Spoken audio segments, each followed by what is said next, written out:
They couldn't kill your strength, so they made you feel guilty for having it. You think you're free. You go to work. You pay your bills. You laugh when they tell a joke. You nod when you're supposed to. You obey, even when no one's watching. You smile when you're dying inside. You call that freedom? Most men are not free. They're caged, not by iron bars, but by something far more effective. Shame. Not the healthy kind, not the moral compass that keeps a man from doing harm. No. I'm talking about the kind of shame that was put into you, like a virus. The kind that whispers, you're too much. Too loud, too emotional, too intense, too ambitious, too masculine. That shame didn't come from you. It was installed by teachers, by parents, by women who feared your strength, by a society that benefits from your silence. You were conditioned to flinch at your own power, to feel guilt for wanting, to feel wrong for being. It started young. Maybe you don't remember. Maybe it was the first time you cried and got punished for it. Maybe it was when you were told to man up before you ever understood what that even meant. Maybe it was when you learned to sit still, shut up, and smile to survive. That was the moment the cage was built. No bars, just invisible walls around your identity. You can move, but not too far. Speak, but not too loud. Want, but only what's acceptable. And over time, you stopped needing a guard, because the shame did its job. It turned you into your own jailer. So now, you live inside that cage. You pretend it's a home. You call it being a good man. But, deep down, something's rotting. And in this video, we're going to expose what they've done to you. They didn't just teach you how to behave, they taught you how to abandon yourself. Shame doesn't arrive all at once. It seeps in like water through cracks in the foundation, quiet, invisible, and corrosive. And for most men, that corrosion begins in boyhood. From the moment a boy starts expressing raw emotion, he's met with correction. Cry too loudly? Boys don't cry. Get angry? Stop being aggressive. Curious about things adults don't want to explain? Don't ask that. Over time, these messages mutate into something more toxic. You are too much. You are wrong. You must change to be loved. What begins as guidance turns into conditioning. The first agents of this shame are often the very people who are supposed to love him most. Sometimes it's the mother, who demands emotional closeness but then scolds him for expressing needs she doesn't understand. Other times it's the father, distant, cold, or absent altogether, whose silence speaks louder than words ever could. The boy learns not only that his feelings are dangerous, but that they are his problem to deal with alone. And what does a child do when he feels something he can't express? He buries it. He locks it in. He turns that emotion against himself. That's the first scar of shame, being punished not for bad behavior, but for being human. The boy quickly realizes that love is conditional. Approval comes when he suppresses his real self and performs the right role. So he adapts. He becomes agreeable, quiet, maybe even funny. He learns to read the room, to sense what's safe to say, when to smile, and when to disappear. This is how shame evolves from an external correction to an internal dictator. By the time he reaches his teens, no one has to silence him anymore. He does it to himself.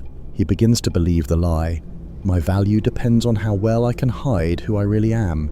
There is a factory where strong men are broken, not with whips or chains or brute force, but with grades, gold stars, and silence.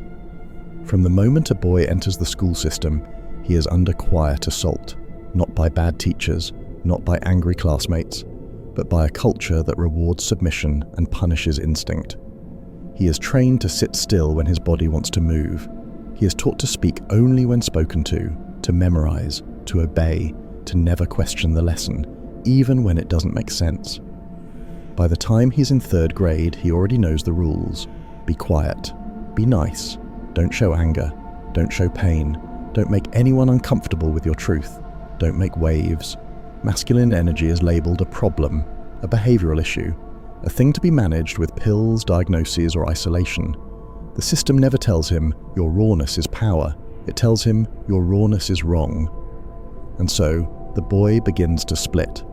He creates 2 selves, the one that conforms to please others, and the one that simmers in silence, ashamed of its own instincts. But here's the trick. No one ever has to overtly shame him, because eventually he starts doing it to himself. Every time he wants to speak up in class but fears looking foolish, every time he hesitates before asking a girl out because he's been trained not to be creepy, every time he swallows his truth because the world has told him being too confident is arrogant or aggressive or toxic.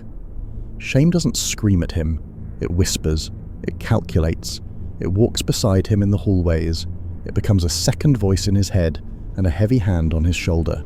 So by the time he's a man, he's already forgotten that he was born free. Now, he just wants to be liked. That's how the system wins, by replacing his fire with fear and calling it maturity. You don't need a teacher, a parent, or a preacher to shame you anymore, because now you do it to yourself. That's the real trick. The final transformation of the weapon. The shame that was once external, from your mother, your school, your culture, has become internal. Now it speaks in your voice. It feels like your own thoughts. But it isn't. It's programming. It's a parasite with your accent. Every time you feel desire rise up, for sex, for power, for confrontation, that voice whispers, "You're disgusting." Who do you think you are? They'll laugh at you. You're not that guy. And the sickest part? You believe it, because it sounds like you. It uses your language. It references your past mistakes. It weaponizes your memories to keep you small. It knows exactly where to press. Shame is no longer an emotion. It's your identity. You've internalized your oppressor. You became the prison guard of your own mind. You've been taught to feel guilty for your nature, guilty for your testosterone, guilty for your ambition, guilty for your sex drive. You beat yourself up before anyone else can. You shrink before you even step into the room. You lower your eyes before the world ever judges you. This is not humility, it's not virtue, it's self-erasure. And it's exactly what they wanted. Because a man who's ashamed of himself is easy to control.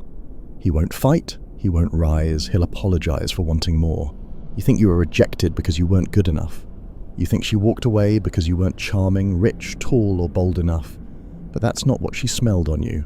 It was shame. And women have a sixth sense for it. It's not in the way you talk.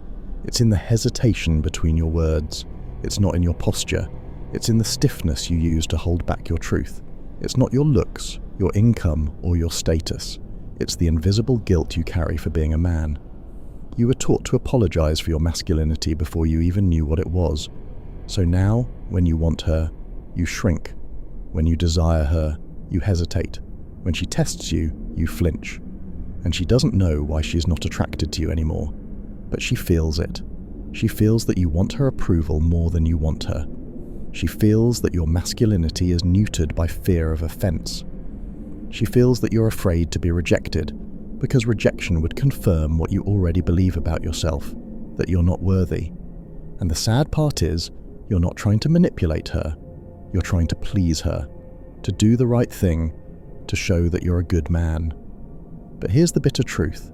Pleasing is not attractive. Performing is not presence. Seeking approval is not strength. Shame makes you think you have to earn her affection by rejecting your instincts. And the more shame you carry, the more you beg. Beg for her to see you. Beg for her to validate you. Beg for her to love the version of yourself you've amputated.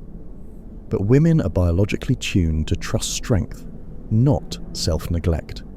Desire cannot exist where a man is ashamed of his own fire. And here's where it gets tragic. You will end up resenting her for rejecting you, and she will end up resenting you for needing her so badly.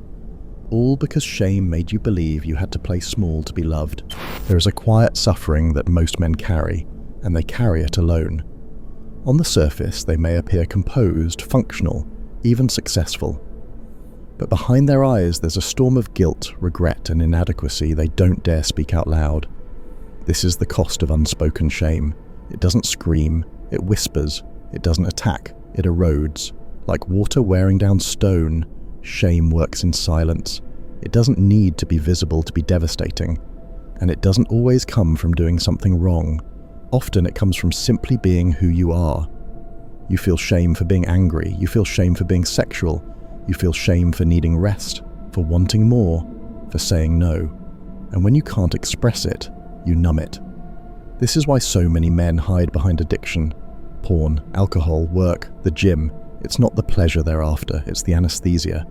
Anything to quiet the voice that tells them they're not good enough, not worthy, not real men. Because somewhere along the way they internalized a message. If you speak your truth, you'll be punished. If you show weakness, you'll be abandoned. So they armor up, smile more, talk less, push harder. But the price? They become strangers to themselves, cut off from their own soul, isolated even in a room full of people. This is not strength, this is survival. And survival is not a life. They told you it was just your burden to carry. That shame was your personal issue, your private defect. But they lied. Because shame isn't something you just feel, it's something that gets used against you. It's not an accident that you're ashamed of your masculinity. It's not an accident that you're ashamed of your anger, your desire, your dominance. Someone benefits when you're ashamed, and it's never you. A man full of shame is a man who obeys. He doesn't rebel, he doesn't lead, he doesn't protect his boundaries. He swallows his words, apologizes for his opinions, and bows to anyone who promises acceptance. That's not masculinity, that's domestication. Look around. The world has been built to keep you tame. You're rewarded for being agreeable. You get praise when you're polite. You get applauded when you're vulnerable. But try being assertive, direct, dominant, and watch how quickly you're labeled toxic. That isn't by chance, it's psychological warfare. Because when you neuter a man with shame, you never have to fight him. He's already surrendered. Society benefits when you're ashamed of yourself. Why? Because you'll work harder, buy more, compete less.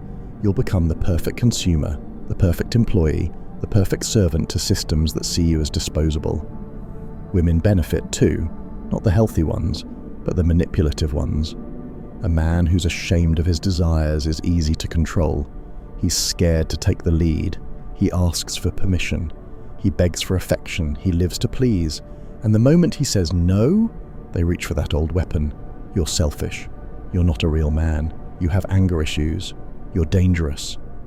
The shame was never random. It was planted by a society that fears strong men, by broken families that wanted silent sons, by lovers who didn't want equals but emotional slaves. Shame is only useful when it teaches you to be better, but when it's used to make you feel small, it's not morality, it's manipulation. There are two kinds of shame. One is healthy, the other is a leash. Healthy shame is the quiet voice that tells you when you've betrayed your own integrity.